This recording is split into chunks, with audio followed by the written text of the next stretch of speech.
Hai, selamat datang di kelas ML Class. Pada sesi tutorial dan hands-on kali ini kita akan membahas mengenai regularization. Masalah fundamental machine learning biasanya berkutat antara optimization dan generalization. Nah, optimization itu mengacu pada proses mengatur model untuk mendapatkan performa terbaik pada training data. Artinya, pada proses latih dalam machine learning. Sedangkan generalizations mengacu pada bagaimana seberapa baik kinerja train model pada data yang tidak pernah dilihat oleh model sebelumnya. Nah, dan tujuan kita tentu saja untuk mendapatkan generalization yang baik. Nah, tapi bagaimana ya caranya? Cara yang paling mudah untuk menghindari overfitting adalah dengan mengurangi network capacity, yaitu mengurangi jumlah learnable parameter di model. Karena model dengan lebih banyak parameter, dia akan punya lebih banyak memorization capacity dan dia akan belajar dengan terlalu baik memetakan antara training data dan targetnya tanpa generalisasi yang baik.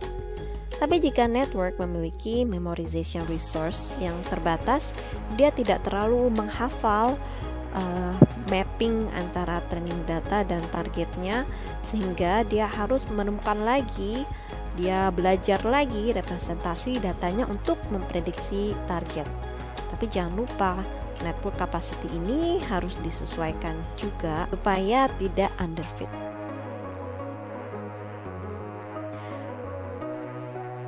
Cara umum lainnya adalah dengan menaruh constraint pada kompleksitas networks dengan membuat weights-nya hanya mengambil nilai-nilai yang rendah, sehingga membuat distribusi nilai-nilai weights yang lebih regular.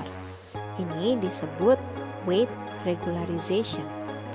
Caranya seperti yang sudah kita pelajari di kelas sebelumnya dengan menambahkan regularization term ke loss function. Untuk L1 regularization itu cost function itu ditambahkan term yang proporsional terhadap absolute value dari koefisien weight atau yang kita biasa sebut L1 norm. Sedangkan untuk L2 regularization atau biasa kita sebut dengan weight decay dalam konteks neural networks, di cost functionnya ditambahkan term yang proporsional dengan square atau kuadrat dari nilai koefisien dari weight atau biasa kita sebut dengan L2 norm. Nah, yuk kita lihat cara menambahkan L1 atau L2 regularization ini pada Keras. Seperti biasa kita import semua library yang kita inginkan. Pada sesi kali ini kita akan menggunakan data IMDb. Ya, kita memvectorize dulu training data dan test data kita, dan ini adalah labelnya. Setelah kita download, langsung aja kita add weight regularization ini. Ini original model asli kita lakukan deklarasi model dengan sequential API, di mana kita memiliki dense layer dengan 16 neuron. Lalu ini klasifikasi dengan binary ya. Jadi kita compile dengan menggunakan binary cross entropy karena dia mau melakukan binary classification. Lalu kita latih model asli kita. Kita simpan di history ini, dimana kita mendefinisikan size-nya 512 dengan epoch 20 di sini. Kita lihat ini adalah original model tanpa penalty norm atau tanpa L1 atau L2 regularization. Kita lihat dia akurasinya 0,85. Kita simpan ya validation loss ini. Lalu kita mau melakukan regularization di sini, kita import aja dari Keras regularizer. Kita definisikan lagi sekarang model kita dengan sequential API masih sama, sebenarnya sama dia, dense layer dengan jumlah 16, dense layer kedua, lalu binary classification di sini. Cuman bedanya kita tambahkan regularizer di sini. Kita menggunakan L2 regularization. Nah, pada Keras weight regularization ini mudah dilakukan. Kita tinggal panggil weight regularizer dan tambahkan nilainya, misalnya L2 regularization dan 0,001 ini itu berarti membuat 001 dikali weight coefficient value-nya, ditambahkan ke loss dari networknya ini, karena itu adalah regularization termnya. Untuk di dense layer yang kedua juga kita tambahkan L2 regularization. Kita compile model kita, model yang dengan L2 regularization kita, lalu kita latih dengan batch size yang sama, dengan original model dan dengan epoch yang sama. Tadi kan kita sudah menyimpan mulai dari validation loss itu selama training dari epoch 1 sampai 21 nih. Nah, kita lihat tadi kan validation accuracy-nya 0,85. Lalu di sini validation accuracy-nya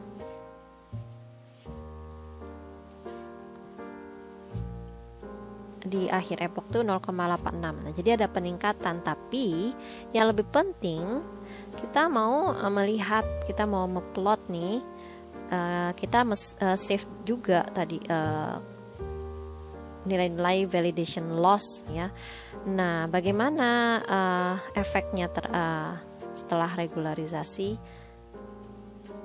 Kita plot aja. Tadi kan kita sudah men-save original validation loss pada training di model original, dan ini validation loss pada training dengan model yang ditambahkan L2 regularization. Kita mau menampilkan plotnya. Nah, ini original model lossnya itu dia nggak stabil ya, jadi ini menurun, terus dia ini overfit.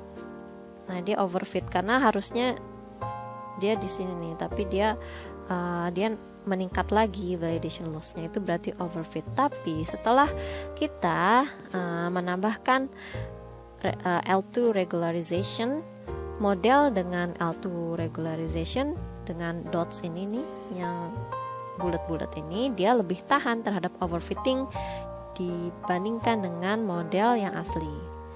Meskipun kedua model punya jumlah parameter yang sama dan ya arsitekturnya sama, tapi dia lebih tahan terhadap overfitting karena ditambahkan regularization term itu dengan adding dengan penalty norms. Lalu sekarang kita akan melihat ke teknik regularisasi berikutnya, yaitu dropout. Nah, dropout ini merupakan cara regularisasi yang paling efektif dan paling sering digunakan untuk neural networks. Dropout yang di-apply ke layers itu berarti kita mendrop beberapa output fitur dari layer saat training. Hal ini diatur dalam dropout rate yang sudah kita pelajari di kelas sebelumnya.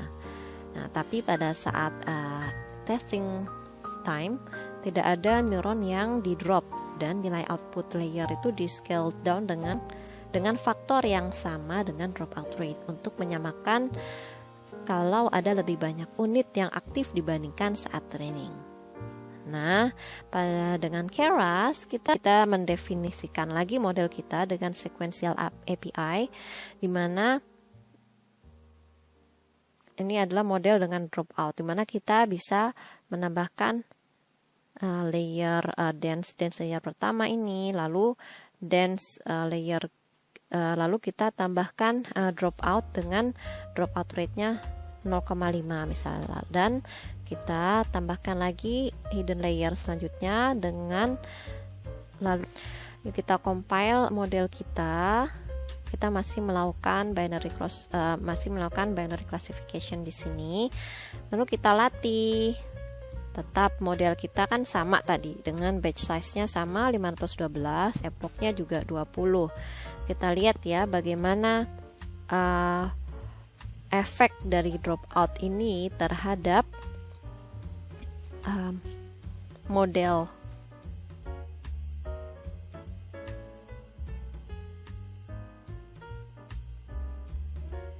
Ini dia akurasinya tuh lebih tinggi ya daripada performa dari model-model sebelumnya. Tapi sekali lagi kita mau lihat bagaimana ketahanan model ini terhadap overfitting. Yuk kita save dulu validation loss pada saat training untuk model dengan dropout. Nah, lalu kita plot model dengan dropout dibandingkan dengan model aslinya. Nah, ini model dengan dropout dan ini adalah model aslinya. Nah, lihat kan di sini overfittingnya lebih parah ya. Nah, kan di sini lumayan terregularisasi. Meskipun sebenarnya dengan L2 dia lebih baik ya ternyata. Nah, ini lebih terregularisasi. Ya, setidaknya ada perbaikan ya antara model asli dengan model dengan dropout. Nah, ini adalah cara-cara umum untuk menghindari overfitting pada neural networks itu. Pertama, kita harus mendapatkan lebih banyak data. Lalu kita bisa mengurangi kapasitas dari networks. Kita bisa menambahkan weight regularization tadi dengan penalty norm, lalu kita bisa menambahkan dropout layer. Nah, sampai di sini dulu kelas kita hands on mengenai teknik-teknik regularisasi. Kita akan lanjut ke kelas konsep berikutnya. Nah, jangan sampai ketinggalan materi berikutnya ya. Oleh karena itu, kalian harus subscribe supaya kita bisa belajar machine learning bersama-sama terus ya.